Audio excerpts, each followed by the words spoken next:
Suatu hari Sayyidina Umar bin Khattab masuk menemui Rasulullah Shallallahu Alaihi Wasallam dengan uraian air mata. Rasulullah bertanya, "Wahai Umar, mengapa engkau menangis?"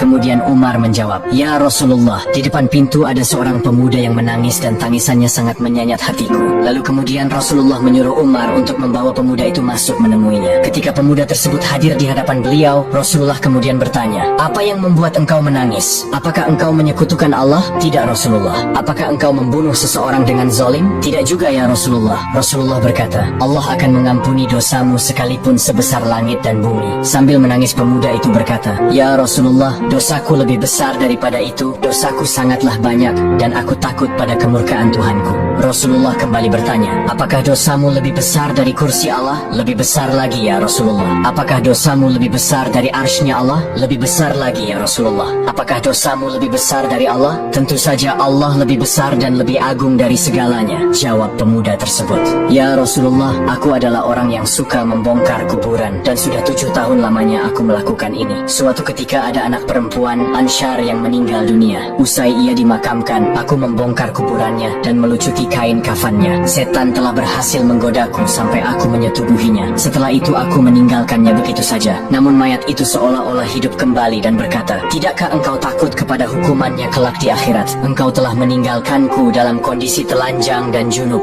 Mendengar cerita tersebut, Rasulullah berdiri dan berkata, "Wahai fasik, enyahlah dari hadapanku. Tidak ada balasan yang pantas bagimu selain neraka." Pemuda itu keluar dari hadapan Nabi sambil menangis penuh penyesalan dan kecewa luar biasa. Ia berjalan menuju padang pasir tanpa makan dan minum bahkan tidur. Selama 7 hari, hari-harinya hanya diliputi dengan tangisan penyesalan. Hingga pemuda itu jatuh tersungkur tanpa tenaga. Ia berdoa, "Ya Tuhanku, aku adalah hamba-Mu yang berdosa. Aku datang kepada utusan-Mu agar bisa menolongku. Akan tetapi aku diusir dari hadapannya. Hari ini, aku datang kepadamu agar engkau mengampuniku dengan kasih-Mu. Namun jika engkau tidak mengampuniku, kirimkanlah api dan bakarlah diriku selagi aku masih hidup di dunia ini sebelum engkau membakarku di akhirat kelak." Tidak lama kemudian malaikat Jibril datang menemui Rasulullah dan berkata, "Wahai Muhammad, Allah menyampaikan salam kepadamu." Dan Allah bertanya, "Apakah engkau yang menciptakan makhluk?" Beliau menjawab, "Allah yang menciptakan diriku dan semua makhluk." "Apakah engkau yang memberikan rezeki kepada mereka?" "Tidak, hanya Allah yang mampu memberikan rezeki kepada makhluknya." "Apakah engkau yang menerima tobat mereka atau engkau yang menghukum mereka atas dosa-dosa mereka?" "Maha suci Allah yang maha memberi pengampunan."